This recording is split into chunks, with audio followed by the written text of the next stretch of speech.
Jin Park stood at his kitchen window, watching the twin sons of New Seoul rise over the mountains. His daughter Jaya would turn 18 today. He remembered when she was small enough to carry on his shoulders. Now she was nearly as tall as him, and just as smart as her mother had been. The house's computer system beeped softly. "Commander Park, your daughter is awake." "I'm not a commander anymore," Jin said quietly. He hadn't been one for 12 years, not since his wife's death in the Centaurian War. That was when he had left the Terran Defense Force to raise Jia. Still, many people across the galaxy remembered his name and what he could do. Jin heard Jaya's footsteps coming down the stairs. She moved quietly, just like he had taught her. Even when she was just walking around the house, she practiced being careful and aware. He smiled, remembering how she had begged him to teach her when she was younger. "Good morning, Dad," Jaya said, walking into the kitchen. Her long black hair was tied back neatly, and she wore her favorite blue jacket. "Happy birthday," Jin said, turning to hug his daughter. 18 years old. "Your mother would be so proud of you." Jaya hugged him back tightly. "Thank you, Dad. I miss her too." Jin went to the kitchen counter and pressed a button. A small cake rose from the counter on a platform. It had white frosting and 18 small candles. "Your favorite, triple chocolate with berry filling." Jaya's eyes lit up. "You remembered." "Of course I remembered. I remember everything about you," Jin said. He lit the candles with a small lighter. "Make a wish." Jaya closed her eyes for a moment, then blew out all the candles in one breath. Jin noticed how she kept her hands ready, just in case. He had taught her to always be prepared, even during happy moments. Some people might think he was too careful, too protective, but he had seen too much in his years of service to ever fully relax. "Dad, you're doing it again," Jaya said, cutting 2 pieces of cake. "Doing what?" "Scanning the room, checking the windows. We're safe here." She handed him a piece of cake on a plate. Jin took the plate, feeling a little embarrassed. "Old habits. From your commander days?" Jaya asked, sitting at the kitchen table. She always wanted to hear more about his past, but Jin tried to keep those stories to himself. Some things were better left in the past. "Yes," he said simply, joining her at the table. "But today isn't about old war stories. It's about you. Are you excited about starting university next week?" Jaya nodded, her eyes bright. "The New Seoul Science Academy has the best xenobiology program in the sector, and their security is excellent," she added quickly, seeing the look in her father's eyes. Jin smiled. She knew him too well. "I already checked their security systems. Twice. Only twice." Jaya teased. "You're getting soft in your old age." They both laughed, and Jin felt his heart warm. These were the moments he treasured most. Just him and his daughter, safe and happy together. The house computer beeped again. "Commander Park, Captain Sun Mi Kang is at the door." Jin's smile grew wider. Sun Mi had been his second in command during the war, and now she was one of his closest friends. She never missed Jaya's birthday. "Let her in," Jin said. Sun Mi walked into the kitchen carrying a large box wrapped in silver paper. Her black uniform was perfectly pressed, and her short hair was neatly combed. Some things never change. "Happy birthday, Jaya," Sun Mi said, putting the box on the table. "I hope you don't mind me coming so early." Jaya jumped up to hug her. "Aunt Sun Mi, I'm so glad you're here." Sun Mi hugged her back, then looked at Jin. "You look well, old friend. Retirement suits you." Jin gestured to the cake. "Would you like some?" "Triple chocolate with berry filling." "Always." Sun Mi sat down and accepted a piece of cake. "Jia, your father and I once had to survive on emergency rations for 3 weeks during a mission. We promised each other that if we made it out, we would never skip dessert again." Jaya leaned forward, interested. "What kind of mission?"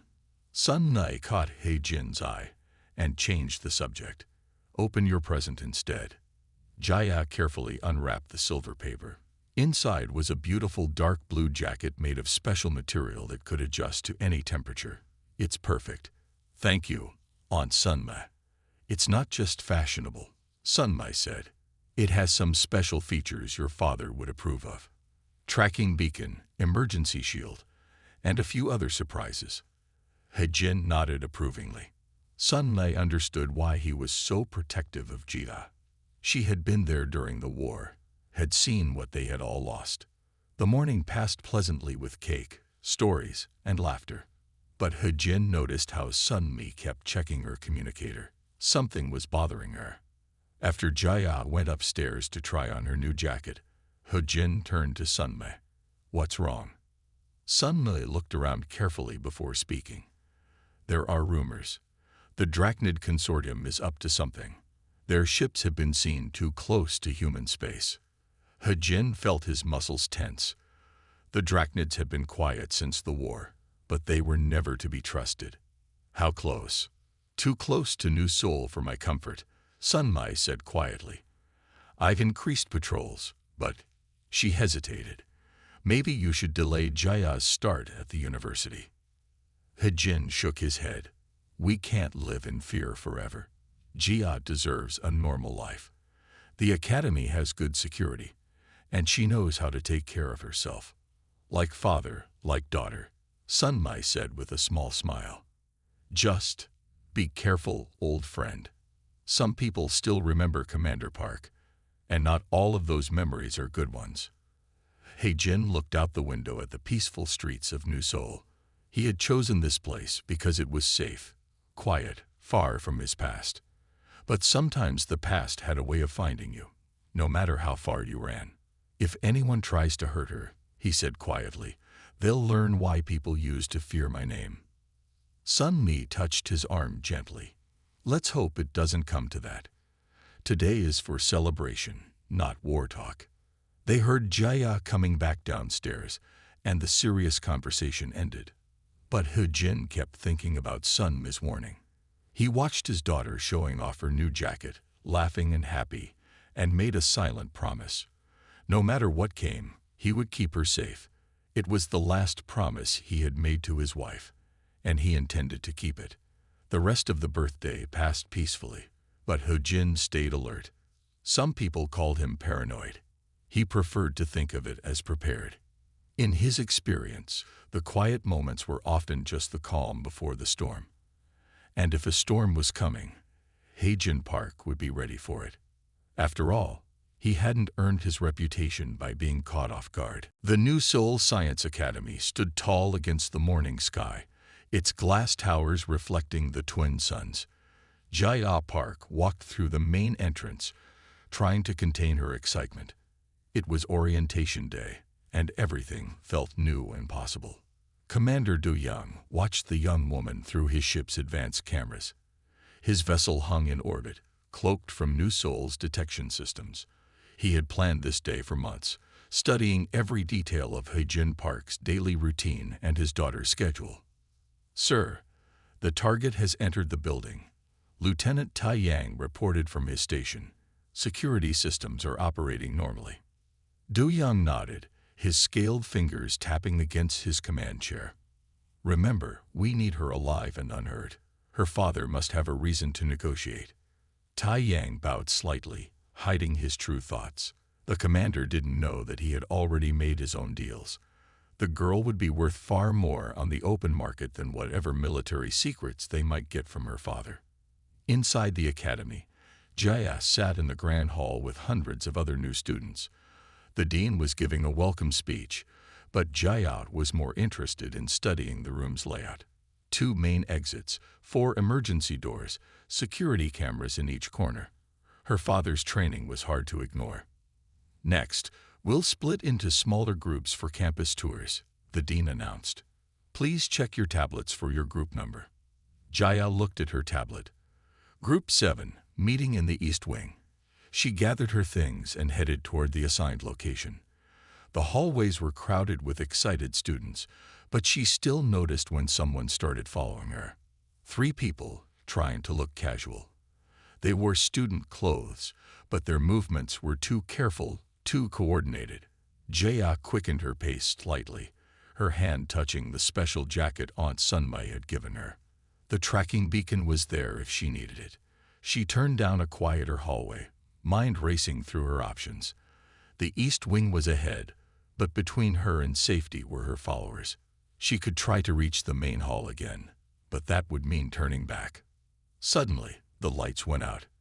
Emergency lights came on immediately, casting everything in a red glow. Jaya heard quick footsteps behind her and spun around, dropping her bag and raising her hands in a defensive stance. The first attacker reached for her with a neural stunner. Jia knocked it aside and struck back, just as her father had taught her. The attacker stumbled backward, surprised by her skill. But there were more of them now, closing in from both directions. Security override successful, Tai Yang reported from the ship. All cameras in the East Wing are looping old footage. Du Yan watched the operation unfold through his agent's body cameras. The girl was fighting well, too well. She had already disabled 2 of his people. Use the gas, he ordered. Quickly, Jia saw one of the attackers pull out a small silver sphere. She held her breath and kicked it away, but another one appeared behind her. The gas was colorless, but she could feel its effects immediately. Her movements became slower, her vision blurry. Still, she fought. She managed to break one attacker's nose and disable another's knee before the gas fully took effect. As her consciousness faded, she pressed the emergency button on her jacket. Her last thought was of her father. In orbit, Du Yang's ship prepared to receive its cargo. The extraction team is returning with the target, Tai Yang reported. No serious injuries to our people, though she put up quite a fight.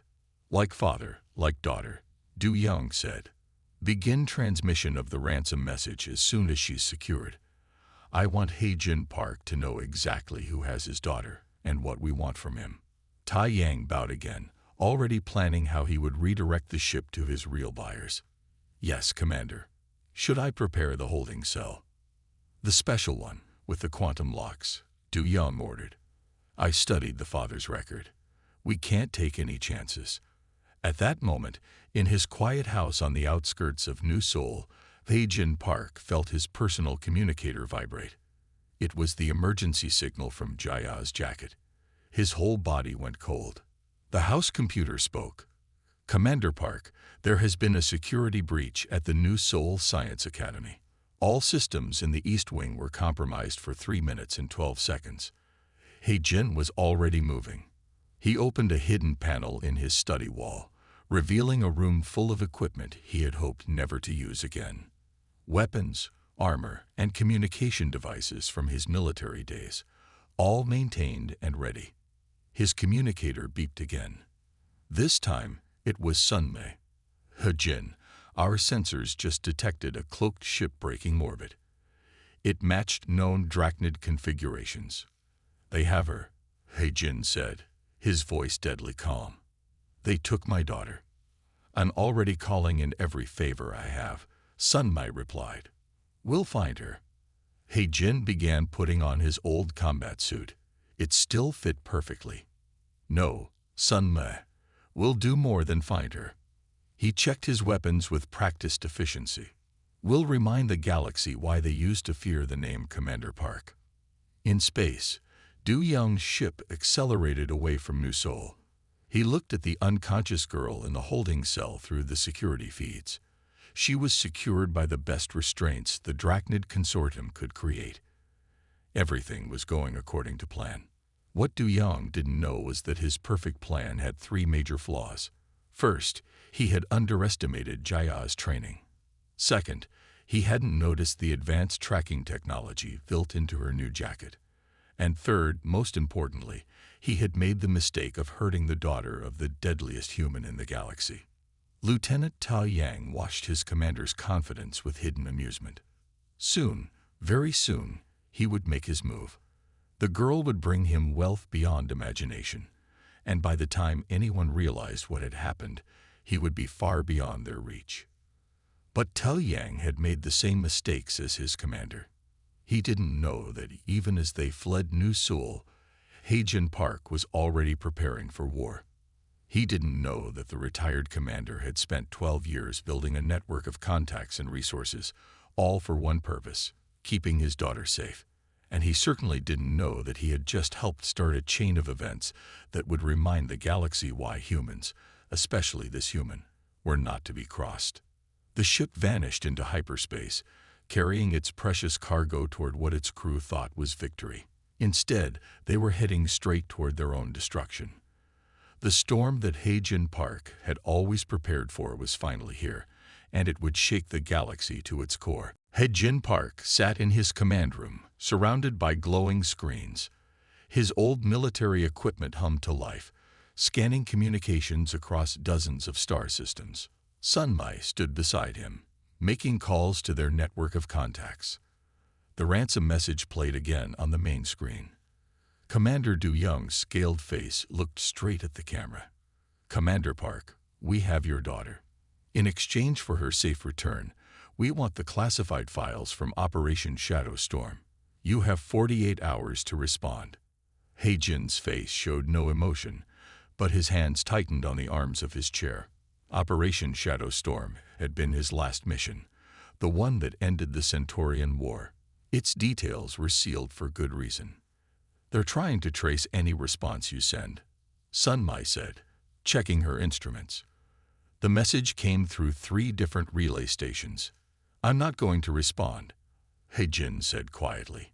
"I'm going to find them." In the holding cell of Du Young's ship, Jaya was already working on her own plan.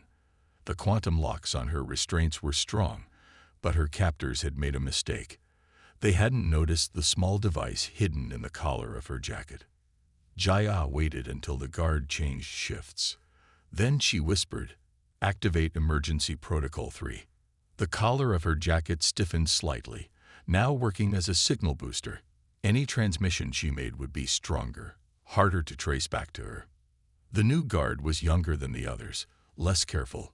Jaya watched him through half-closed eyes, pretending to still be groggy from the gas. She had learned from her father that sometimes appearing weak was the best strategy. On the bridge, Lieutenant Taodiang was making his own plans. He sent an encrypted message to his real buyers. Package secured. Proceeding to secondary rendezvous point. The reply came quickly. Payment transferred to holding account. Waiting for confirmation of delivery. Taodiang smiled. Soon, he would be rich enough to disappear forever. He just had to wait for the right moment to betray Du Young.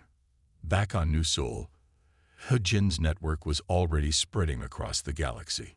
His old war contacts emerged from retirement, eager to help the legendary commander one more time. Information began flowing in. A Drachnid ship was seen at the fuel station in the Proxima system. Sunmai reported. The signature matches. Haejin studied the star chart. They'll need to refuel again before they reach Drachnid space. There are only 3 stations within their range. He pointed to the map. Here, here, and here. I'll alert our people at each station, Sunmai said. She paused, looking at her old commander. Haejin, what if they really just want the files? Operation Shadow Storm ended 12 years ago. Those files stay sealed, Haejin said firmly. Too many people died to keep those secrets. He stood up, checking his weapons. We do this my way. In the ship's holding cell, Jaya had mapped out every detail she could see. 3 guards rotated shifts. The cell had 1 door, 2 ventilation shafts, and cameras in each corner. The quantum locks needed special keys to open, but she had seen how the guards carried them. She began talking to the young guard, careful to seem harmless. Could I have some water, please? The guard hesitated, then brought her a cup. As he handed it to her, Jaya purposely dropped it. I'm sorry, she said, looking embarrassed. The restraints make it hard to hold things. The guard had to come closer to clean up the spill. Jia noted exactly how he moved, where he kept his keys, how long it took him to respond to situations. Every detail could be useful later. On the bridge, Commander Du Young was growing impatient. Still no response from Park. "Nothing, sir," Tai Yang reported. "But our sensors show increased communication activity in this sector." Du Young frowned. "He's hunting us already. Adjust course by 12 degrees. We'll use the asteroid field to cover our trail." What Du Young didn't know was that he was already being tracked. The Jin had placed special markers in Jaya's jacket, designed to work even through standard sensor blocks. The signal was weak, but it was enough. "Got it," Sun Mai said suddenly. The tracking signal just pinged off a relay in the Centauri sector. He Jin was already moving. His personal ship, maintained in secret for 12 years, waited in a hidden hangar. It was smaller than military vessels, but faster and harder to detect. "I'm coming with you," Sun Mai said, following him to the hangar. "I need you to coordinate from here," He Jin replied. "Keep our network active. If I lose their trail, you'll be my backup." Sun Mai nodded reluctantly. She knew better than to argue with that tone. "The Phantom still flies?" she asked, looking at the sleek black ship. "Every week," He Jin said, opening the cockpit. "I never stopped practicing." He had maintained his skills just like he maintained his equipment, hoping he would never need them, but always ready. As the Phantom lifted off, cloaked from New Soul's sensors, He Jin thought about his daughter. Jia was smart and well-trained. She would be looking for ways to help him find her. The kidnappers wouldn't expect that. In the holding cell, Jaya had already learned the guard rotation schedule and mapped the camera blind spots. She knew that somewhere out there, her father was coming for her. Her job was to be ready when he arrived. Lieutenant Ta Yang watched the ship's course change on his console. Soon, they would reach the point where he planned to take control. His buyers were paying 10 times what any military secrets were worth. The girl would make him rich. But Ta Yang had made a fatal mistake. He thought he was the hunter, planning to betray his commander and steal the valuable prisoner. He didn't realize that he was just another target for a man who had spent his entire military career hunting people who took things that didn't belong to them. The Phantom accelerated through space, its engines running silent. Inside, He Jin Park prepared his weapons and checked his battle suit one more time. He had protected his daughter for 18 years.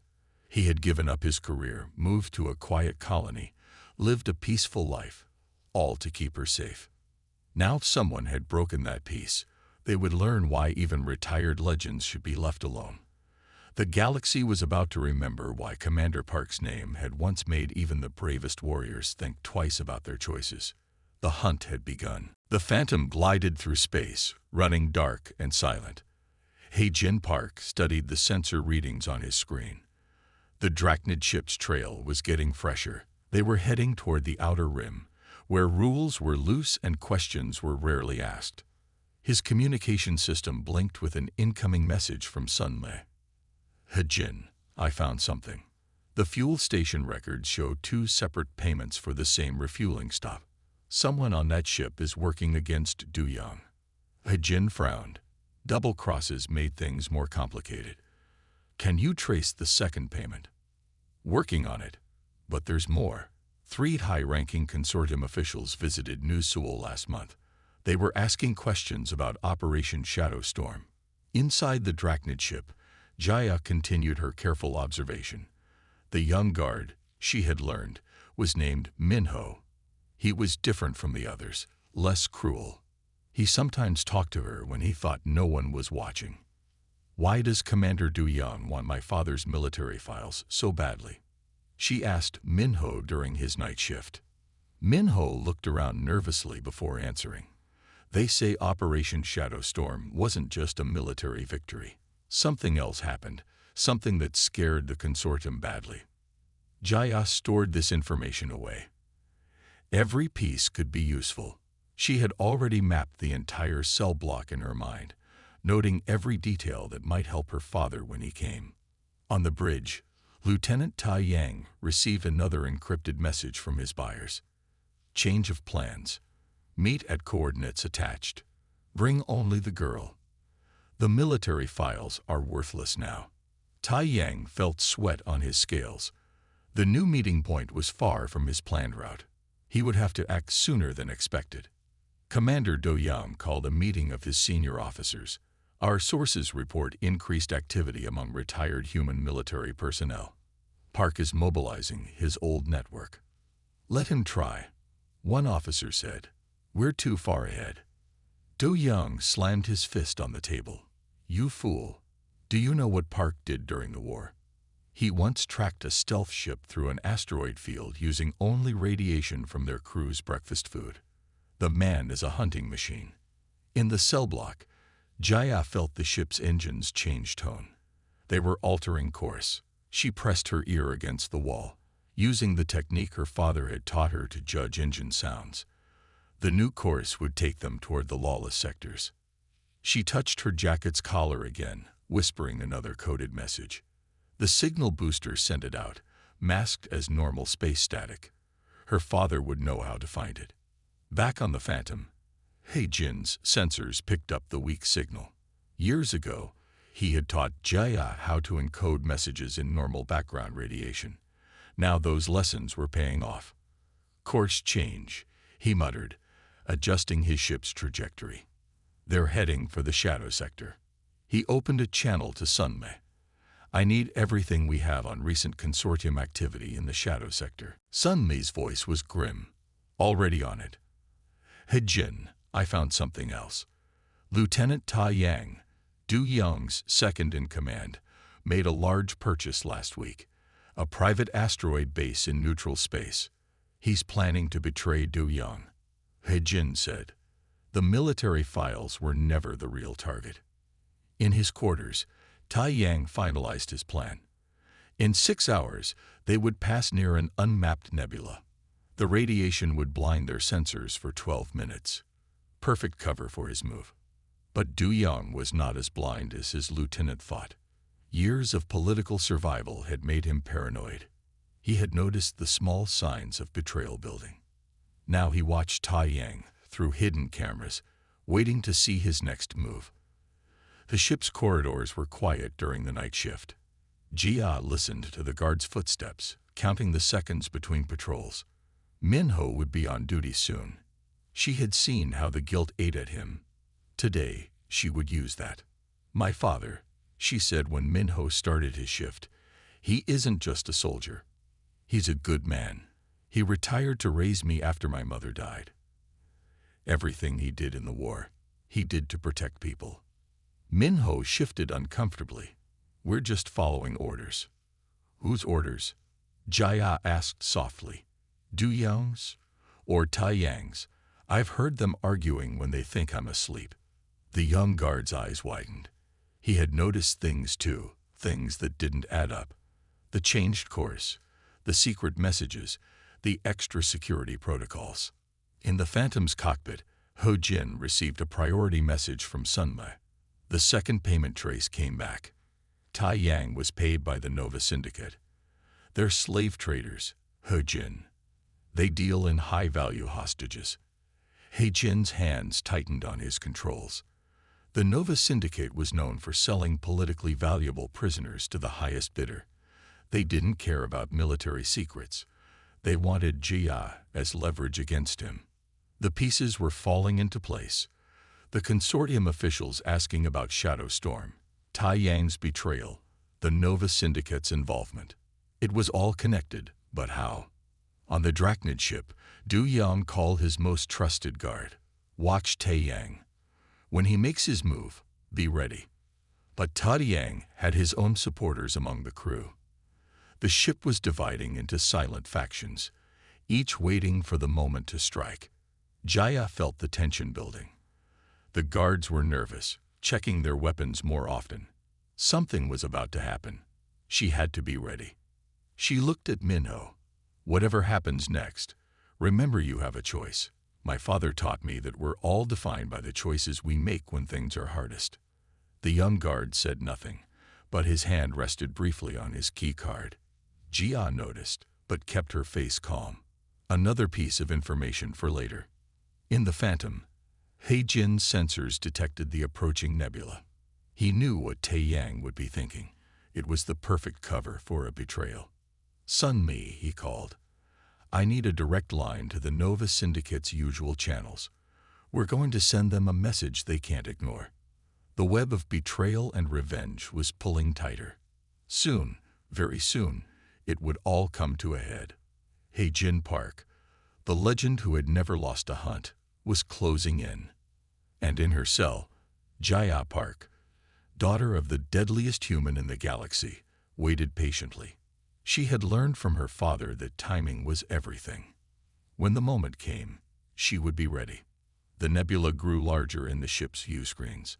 Its swirling gases promised chaos and opportunity, but only one hunter would emerge victorious from its depths.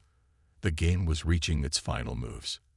And like her father, Jaya Park played to win. The nebula's purple and blue gases swirled around the Drachnid ship. On the bridge, Commander Du Yang watched his sensors struggle against the interference. He knew Tai Yang would make his move soon. What he didn't know was that an old hunter was already closing in. He-Jin Park's phantom ship slipped through the nebula like a shadow. His advanced sensors, maintained perfectly for 12 years, cut through the interference. He could see what others couldn't, just as he had during the war. Inside her cell, Jaya felt the ship's engines change again. The nebula's radiation was affecting the quantum locks on her restraints, making them flicker slightly. She caught Minho's eye and saw him nod almost imperceptibly. He had made his choice. Lieutenant Tai Yang stood at his station, watching the clock. 5 minutes until the densest part of the nebula. His hand rested on the hidden control panel he had installed weeks ago. One command would disable the bridge's primary systems. "Sir," a sensor operator called out. "There's something strange in the radiation patterns." Du Yang leaned forward. "What do you mean?" "The background radiation. It's too regular, almost like." The ship suddenly shuddered. Warning lights flashed across every console. Du Yang's eyes widened. "It's a trap." "Park is." The bridge plunged into darkness.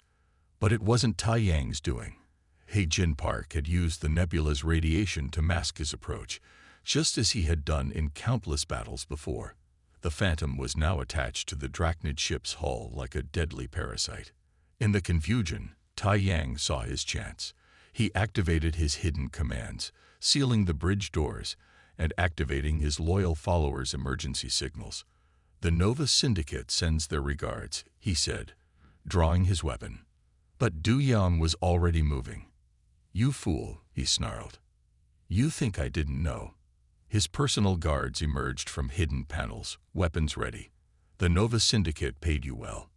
I paid them better to tell me everything." The bridge erupted into chaos, but it was exactly the chaos He-Jin had counted on.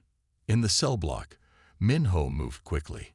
He disabled the security cameras and unlocked Jaya's restraints. "Your father is here," he said. "I intercepted the communications." Jaya stood up, rubbing her wrists. "Thank you for making the right choice." She took the spare weapon he offered. "Now stay behind me if you want to survive what comes next." The ship's corridors were dark, emergency lights casting red shadows everywhere. Jaya moved like her father had taught her, quick and silent. She could hear fighting from multiple directions. The crew was tearing itself apart. On the bridge, Du Yang and Tai Yang's forces were locked in a deadly stalemate. Neither side noticed the ship's systems being methodically shut down by an external force. He-Jin Park was cutting off their escape routes one by one. "Commander," one of Du Yang's men shouted, "the engine controls aren't responding." "And the prisoner?" "She's escaped." Du Yang's scales paled. Everything was falling apart. The military secrets, the Nova Syndicate's payment, none of it mattered now. He had made the mistake every overconfident commander made in the war. He had underestimated He-Jin Park. Tai Yang saw his plans crumbling too. He needed to reach the emergency shuttle bay. The girl was worth nothing to him dead, but if he could get her to his buyers. The ship shuddered again. He-Jin Park had begun his assault in earnest. Precise explosions disabled weapon systems and shield generators. The Phantom's advanced weapons, designed for stealth operations, cut through the hull in exactly the right places. Jaya heard the explosions and smiled. Her father's work was easy to recognize. She led Minho toward the secondary command center, knowing it would be the safest place when her father breached the hull. In the bridge, Du Yang and Tai Yang's firefight was interrupted by a sound that made their blood run cold. The main doors were being cut open from the outside, not by explosions or weapons, but by the precise, patient work of a hunter who had all the time in the world. The door fell inward with a heavy thud. In the doorway stood He-Jin Park, his combat suit's systems glowing softly in the emergency lighting. His weapon was raised, and his eyes held the cold focus that had made him legendary. "Commander Park," Du Yang said, trying to sound calm. "We can negotiate. Where is my daughter?" He-Jin's voice was quiet, but it carried the promise of violence. "Father," Jaya's voice came over the ship's intercom. "Secondary command center. I have control of the ship's systems." He-Jin allowed himself a small smile. She had done exactly what he would have done. Good girl. What followed would be talked about in whispers across the galaxy for years to come. He-Jin Park moved through the bridge like a force of nature. His shots were precise, his movements efficient. He hadn't lost any of his skill in retirement. Tai Yang tried to run. He made it 3 steps before He-Jin's shot caught him in the leg. Du Yang's guards fired back, but He-Jin was already moving. The legends about his combat skills, it turned out, had not been exaggerated. In the secondary command center, Jaya and Minho watched through security cameras. "Your father," Minho whispered. "The stories about him, they were all true." "No," Jaya replied, working on the ship's controls. "The stories don't do him justice." When it was over, He-Jin Park stood in the center of the bridge. Du Yang was restrained, his plans in ruins. Tai Yang lay unconscious, his betrayal having bought him nothing but defeat. The Nova Syndicate's agents would find no profit here. Jaya met her father outside the command center. They hugged tightly, both checking the other for injuries. "You came for me," she said. "Always," He-Jin replied. "Are you okay?" "Yes. And I made a friend." She gestured to Minho, who stood nervously nearby. "He helped me. He chose to do the right thing." He-Jin studied the young guard for a moment, then nodded. "Thank you for protecting my daughter." Sun's voice came through He-Jin's communicator. "Terran Defense Force ships are on their way. The consortium won't be able to deny their involvement this time." He-Jin looked at Du Yang, who sat defeated under guard. "Operation Shadow Storm stays buried. But now you have a new story to tell. About what happens when someone takes a father's daughter." As they waited for the Defense Force ships, He-Jin checked his daughter's jacket. The tracking beacon worked perfectly. "I knew it would," Jaya said. "Aunt Sunmai thinks of everything." She paused. "Dad, I still want to study at the academy." He-Jin looked at his brave, capable daughter. She had faced danger and kept her head, just as he had taught her. "Okay," he said, "but I'm upgrading the security systems first." Jaya laughed. "I wouldn't expect anything less." The news would spread quickly. The galaxy would remember why He-Jin Park's name had once inspired such fear. But more importantly, they would learn a new lesson, that his daughter was every bit as formidable as her father. The deadliest human in the galaxy had come out of retirement for one last hunt, and as always, he had found his prey. Some legends, it seemed, only grew stronger with time.